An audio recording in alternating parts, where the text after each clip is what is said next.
do questions that are basically not that commonly done. So this question says, with the help of a diagram, thank you, sir, for a reminder. For the helpful diagram, assess whether the benefits of a buffer stock scheme for an agricultural product always outweighs disadvantage. So, guys, let's do this question. So, if you remember from the buffer stock scheme, knowledge, since some of you are joining a little late, let me just quickly copy this question so that we could bring it on the other side. Okay, and then we could solve this question. So with the help of a diagram, assess uh, whether the benefit of buffer stock scheme for an agricultural product outweighs disadvantage. So guys, first of all, we need to make our buffer stock scheme diagram. Mock result, Abdul Rahman, will come on Monday. So when we make a buffer stock diagram, we also need to explain what a buffer stock scheme is and how it works. And then what we need to do is that we need to explain, give an evaluation whether it's beneficial, and also we look at some of the disadvantages. So it is straight from our notes, honestly speaking, but a buffer stock scheme is a scheme which basically is done in, for example, agricultural market. Okay, and when you do it in agriculture market, the purpose of this is to either stabilize prices or stabilize income for farmers, right? And this kind of a scheme, basically, when you try and sort of adopt this kind of a scheme, your goal is that you want to sort of protect farmers who are otherwise vulnerable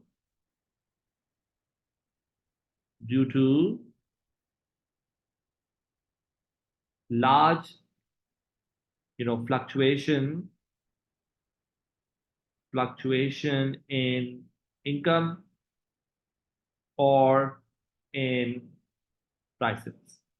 So the first scheme, remember, if you from our notes that we talk about, is that let's say if this is my demand for my good, and let's say this is my supply, which is a normal supply, and let's say currently price is P naught, quantity is Q naught.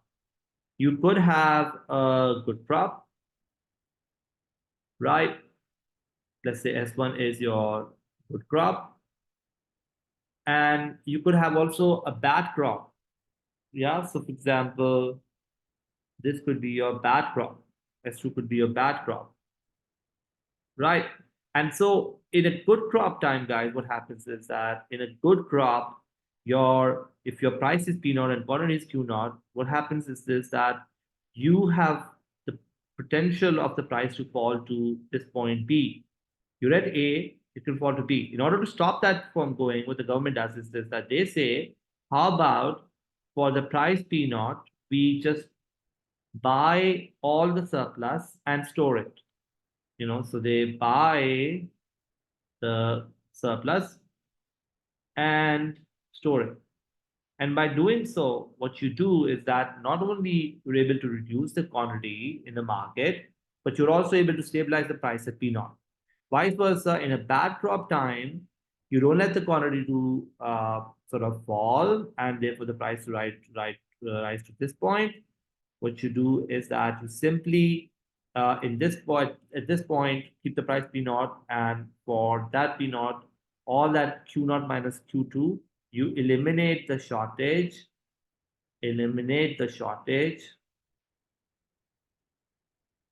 and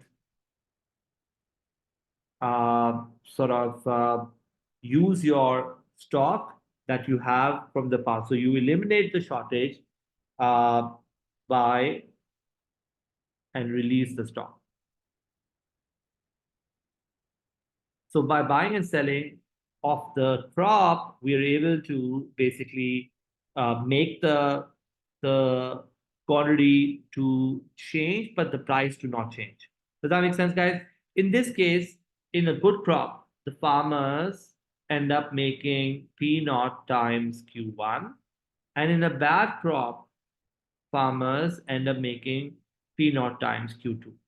So farmers make more crop in the good times, less making more income in the good times, less income in the bad times. But what this does is that a buffer stock scheme ends up in this kind of a scheme, which is a buffer stock scheme that tries to manage the prices, may not be able to manage income, but may be able to manage uh, prices. So once you establish this kind of thing, you can talk about the pros and cons of it.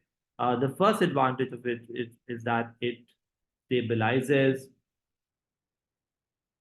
prices.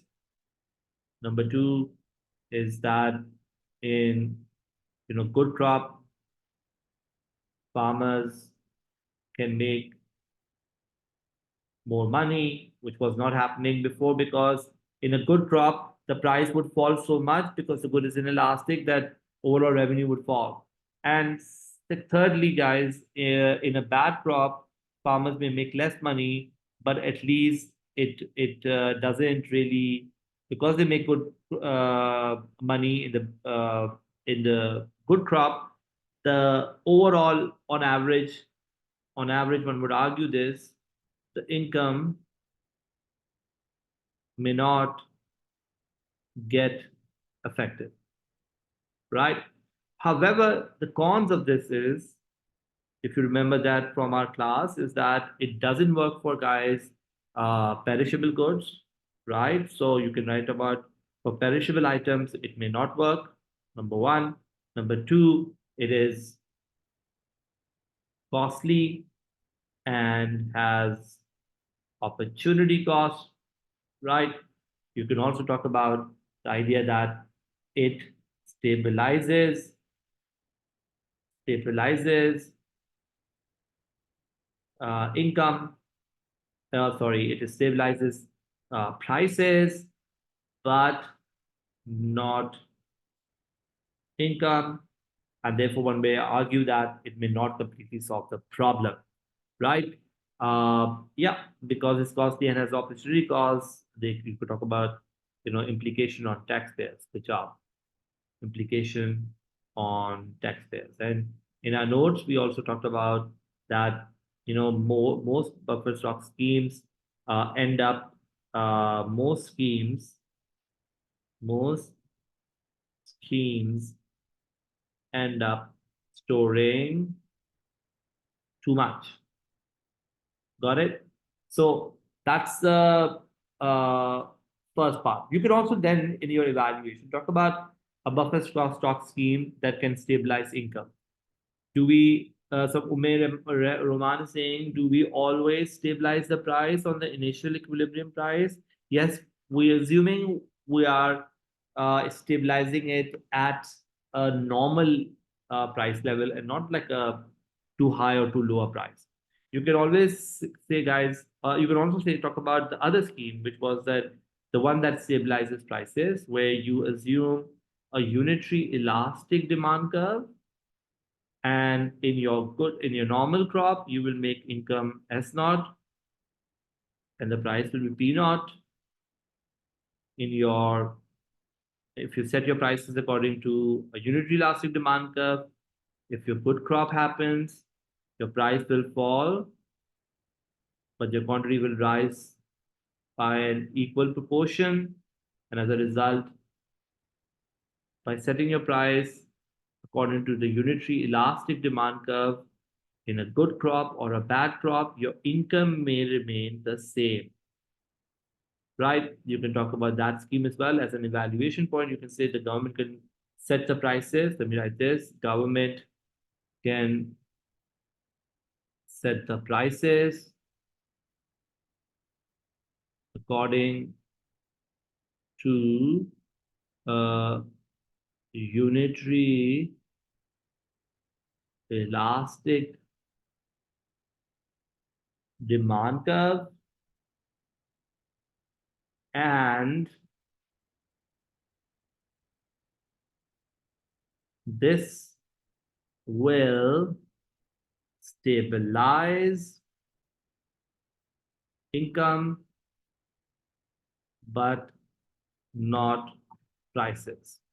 And in this scheme also, guys, whenever there is a surplus, you buy and store it. Whenever there is a deficit or whenever there's a shortage, you are actually then basically storing you're releasing the stock by eliminating the shortage. So you can talk about that scheme also. Do you guys get that? Does that make sense? So this is a question which will is actually also requires a conclusion. So assess whether the benefits of a buffer stock scheme for an agriculture product always outweighs disadvantage.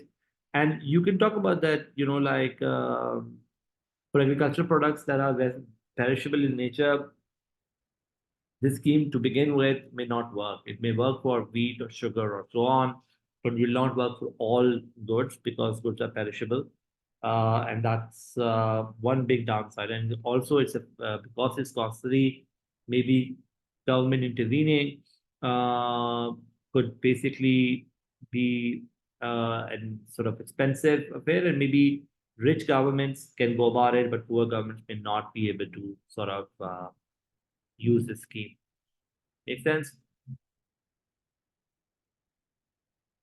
Evaluation, my friend, is this is evaluation. Your pros and cons are evaluation. The conclusion is not an evaluation. The conclusion is coming from your evaluation. Asar Abbas, does that make sense?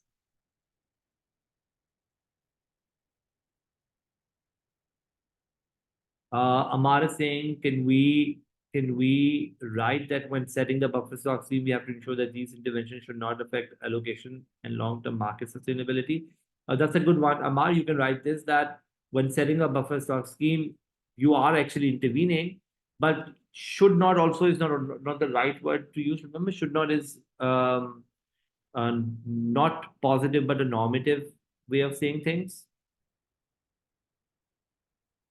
So the way I would try to sort of write your evaluation point or a conclusion point is that when setting a buffer stock scheme, because the government intervenes in the market, it doesn't allow the market to allocate resources, and this could potentially be a long-term problem for the government and make the scheme unsustainable.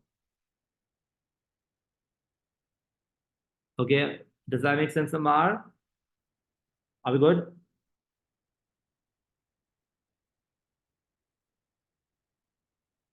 Okay, I don't know whether you guys are hitting it, but are we going to move on? Does that make sense? Okay, great. Guys, this was a good question to do because normally this is a topic that doesn't really come that often, but it was good to look at it. It was also a very recent question from Variant 1.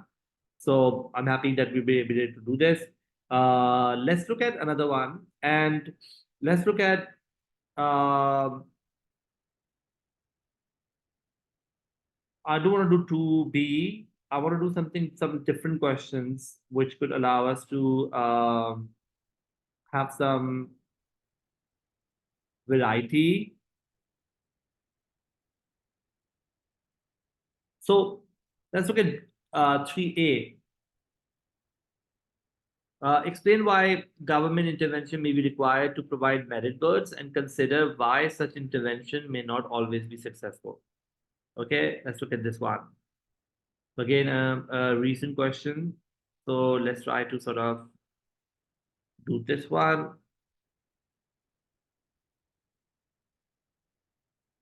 Okay. So in this question, guys, if you look at this, Aisha is saying for past paper practice, is it okay to do only R variant? And my answer is yes. But for past paper practice, look at all the questions and don't need to solve them, just review them like the way we are doing it right now. Like have a more efficient way to do that. Okay, guys, explain why government intervention be required to provide merit goods and consider why such intervention may not always be successful. So, in this kind of a question, when we're looking at why government intervention may be required to provide merit goods, We can sort of 8-mark questions. So first of all, we define what merit goods are. So when you look at merit goods have two features. Number one, there is a positive externality attached to it. And number two, there is an information failure.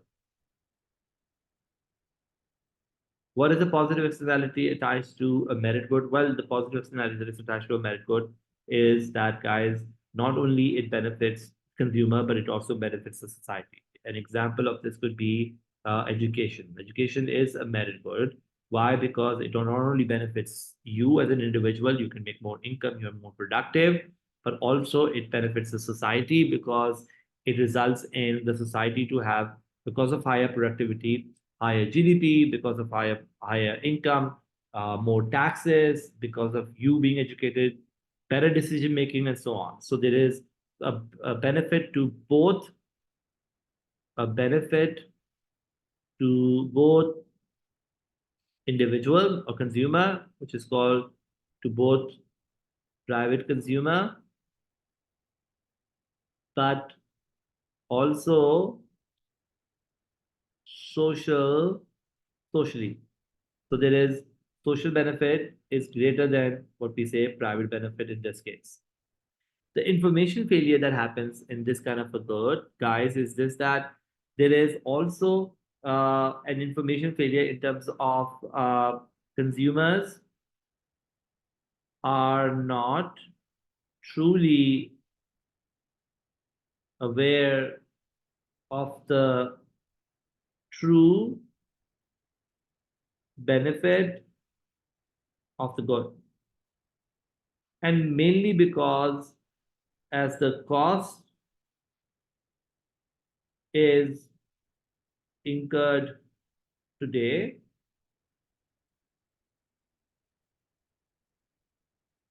but the benefit may happen in the future. For example, education, you may decide to invest in your education today, but the benefit may happen tomorrow. So once I said what is a merit good and give an example and talk about the two problems with this good, you can then say that that because of these reasons, the demand is less than socially desirable. So if I sort of want to make a diagram for my merit goods, let's say if I want to do that, if this is my price and my quantity, this is my demand and supply. Let's say the price is P naught. We didn't draw this in our notes, and it's not needed, by the way, but for your concept, the demand, socially desirable demand should be this one, D dash. There should be more demand for this one, right? So as a result of this, because the demand is less than socially desirable, our demand is less than what is socially desirable, there is an under provision of this work. So the problem of a merit good is that it is under provided by the market forces, the demand supply. The demand should be more, but because consumers are not aware of the true benefit of the good, and because the benefit may happen in the future, and there is a positive externality, as a result, the demand is less than what it should be. Okay. Now, then we come to the idea. They're saying, explain why government intervention will be required. And because there is an under provision of this good, guys, because there is an under provision of this good,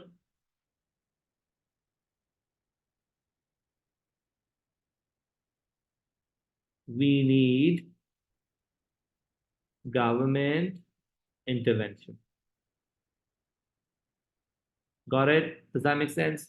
Now, this is a recent question, but it isn't why such good may not always, because now that the evaluation part comes into play, and can say consider why such intervention may not always be successful. So we need to evaluate this as well. But this is the for the 6 marks, I'll do this. For the 2 marks, I have to do an evaluation. But any question before we move on? Anyone? Any questions? Awesome. Uh, so consider why such intervention may not always be successful. So, guys, government provides this good, and there could be many reasons why such intervention may not be successful. Anyone who could tell me why? Guys, anyone who can tell me why such things may not be successful?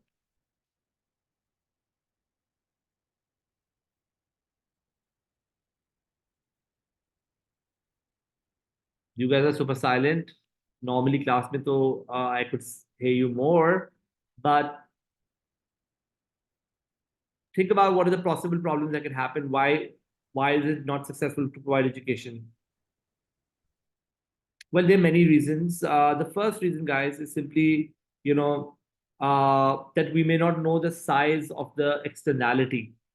Let's talk about this, Umme and Hani. Your points are really good, but first problem we normally identify, guys, is that we may not know how much is the size of the problem, right? Basically, even government lacks the knowledge of the true benefit of the good, and they may under or over provide. Number one is that. Number two is what you guys are saying, that sometimes there is an opportunity cost, right? Because more education provided would mean less of other goods will be provided.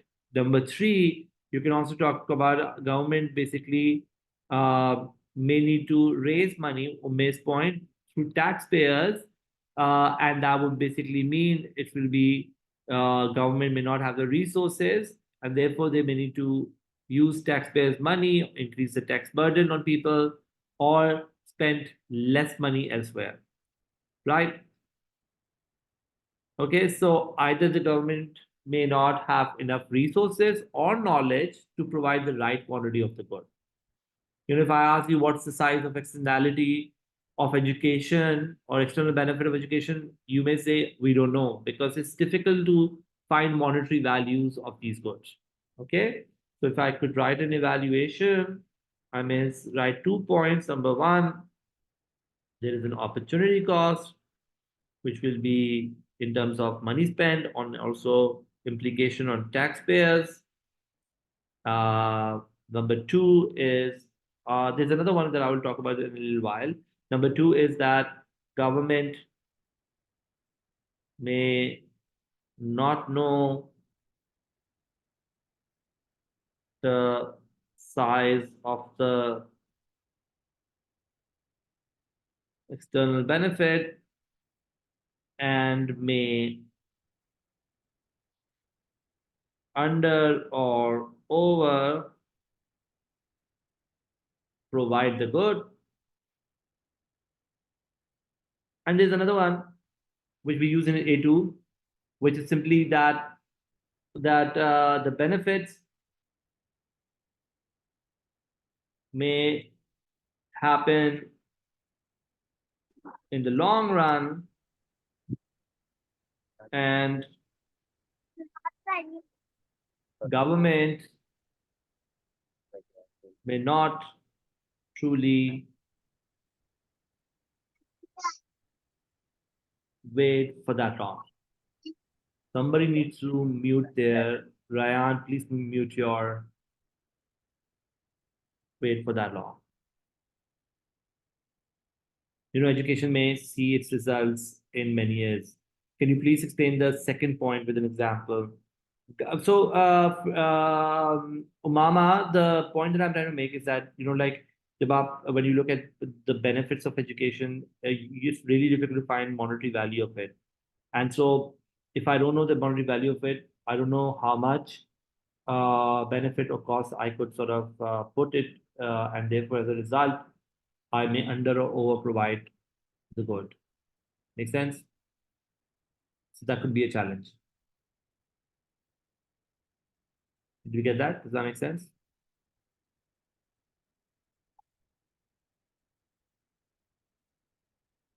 Okay, great, guys. Two good practices. Let's just look at uh, another question. Let's just quickly move on. Sir. Any question before we move on?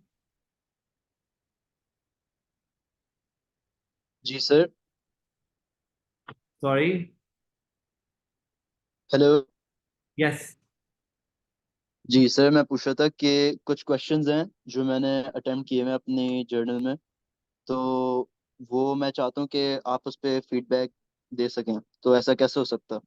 ऐसा नहीं हो सकता और campus या. Because जी. बड़ा मेहनत वाला काम है तुमसे फीडबैक का. इसमें ये हो सकता है दो अच्छा. सूरत. एक तो send it to me and Jahangir, as soon as Jahangir get done with his what's his name checking of your exams, I'm gonna ask him to do that. Secondly, if you could send me, I'll try to sort of, if they're super easy to read, I'm gonna sort of quickly give you some feedback.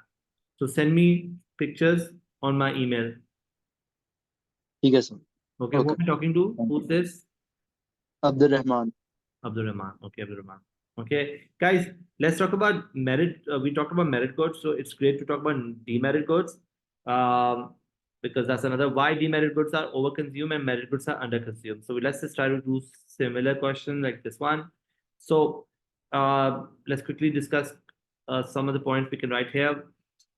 This is from older format uh, because it doesn't have an evaluation here. It doesn't have consider whether part. So when will we get Monday? Inshallah, mil jayenge marks aapko. So why demerit goods are overconsumed? We talk about this. What is the problem with demerit goods? That there is a negative externality, and merit goods also, demerit goods also have what we call, just like merit goods have a positive externality, demerit goods have a negative externality, and there's an information failure. In the case of demerit goods, a good example could be cigarettes, where the negative externality is not only you harm yourself, but also you harm somebody else in terms of passive consumption. And then there's also an information failure because the benefit may happen today, but the cost may happen tomorrow. These goods are addictive, and therefore, as a result, you may end up over consuming these goods. On the other hand, metal goods have positive externality and information failure. So while demand is higher than socially desirable for merit goods, for demerit goods, guys, the demand looks like this. The demand, if this is my demand and supply, right? And this is my price P naught and the quantity is Q naught, the demand is probably somewhere here. I'm sorry, demand is somewhere here. Demand, socially desirable demand should be here. Therefore, because you're not consuming D dash, but D, there is what we call over provision of this good. So there's always important to guys give example because that's your part where. So you talk about example of demerit, example of merit. You can draw diagram, demand too much or demand too little, and you talk about as a result of this, the government intervention will be needed. Like if I want to make it like the new format, as I can say, and consider whether government intervention will be always effective. And we can make this the same kind of a question with the same evaluation. The government may not know how much is the externality. The government intervention can be costly, uh, but the government can also use taxes and subsidies to make revenue. And so you make a point like that. Got it? Are we good? Does that make sense, guys? Any questions?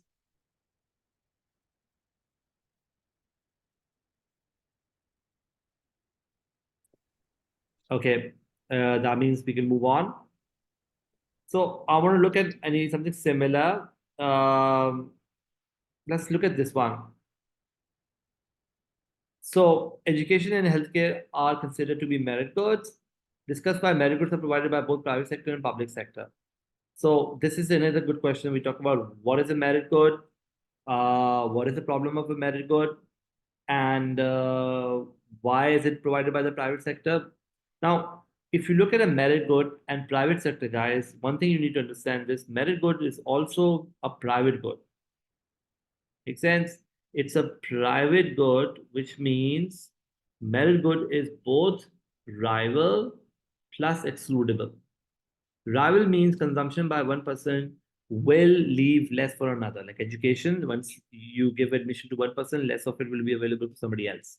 It's also excludable, which means the pair and non-pair can be excluded. Like, for example, if you don't pay a fee, the school will not basically allow you to attend the school, right? So there could be a possibility we could exclude payers from non-payers, and as a result of that, it is a good which has basically the private sector can also operate. However, they will not produce the right quantity. Okay, they will produce something which is going to be less than the market. Got it? So in the case of a sort of merit goods, private sector may also be there, but may not always produce the right quantity. Because if you look at demand supply, the private sector is providing this much, but this is the demand that is socially desirable. So to fill this gap, the government may need to intervene by public sector providing education to fill this gap, or subsidies, which will result in supply curve to shift to the right, or government providing more information to people. Like if you look at how do you provide private goods. Amash, I am moving on. Have you seen the diagram now? Can I move on?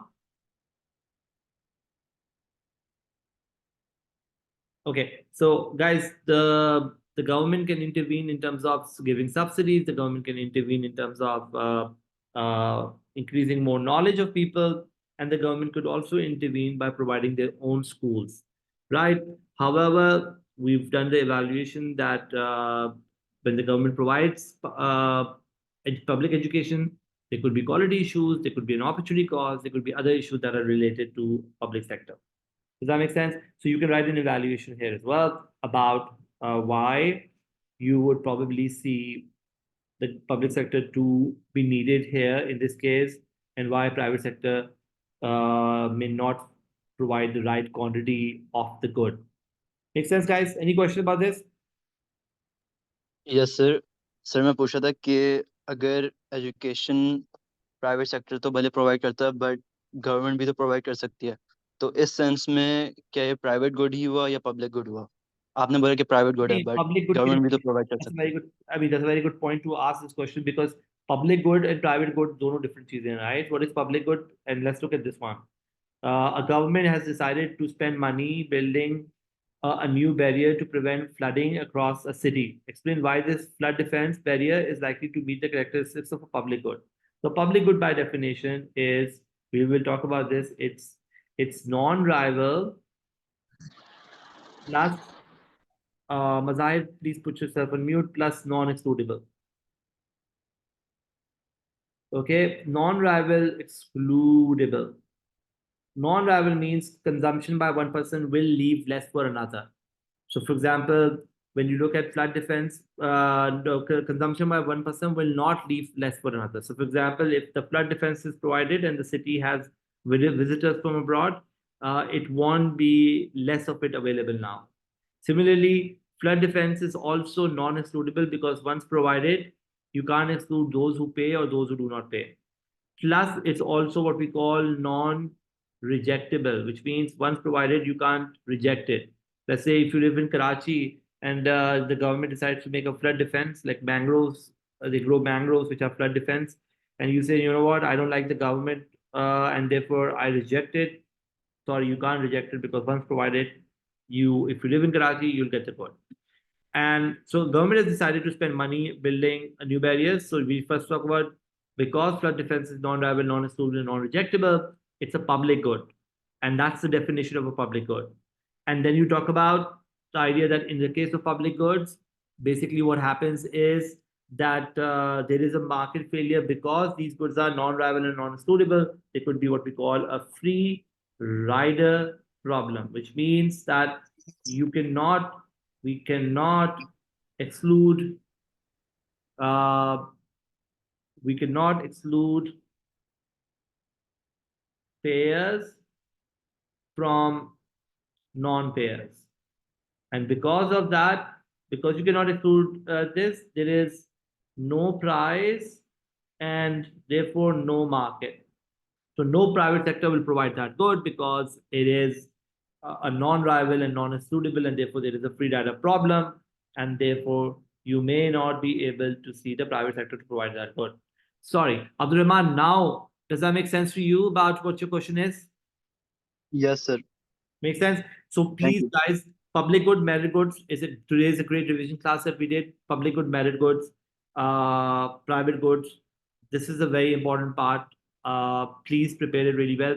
Tomorrow, I mean not tomorrow. Tomorrow we have a alt class, which is going to be happening on the alt platform. I've sent you the schedule. If you have issues of logging into alt, I've also given your names to those the team there. If you're unable to sort of get the recordings through all, I'll try to sort of do something and I'll do, but try to join the all platform because all our information is there. And it's a paid platform which is given to you for free because you're my student. How do we practice papers on our own? I mean, I don't know. Hike up, just open the past papers, revise the topic, open the past papers, practice. That's what I would want you to do. Yes, so Mama, I have given names to people, and hopefully this will get sorted. Otherwise, we'll do. But please do not miss these classes. These classes are really important. You revise something, and I really want you to tell your friends who are not coming to the class because there should be more students coming to the class and they're not, which is sad. Only 21 of so many students that I teach. I teach more than like 200 students, and I see only 21 here. So it's really sad to see the turnout because it's going to hurt us if we're not going to come to these classes. Okay. Anyways, thank you very much. Good luck. God bless. And see you guys next time. Bye bye. Allah Hafiz, sir.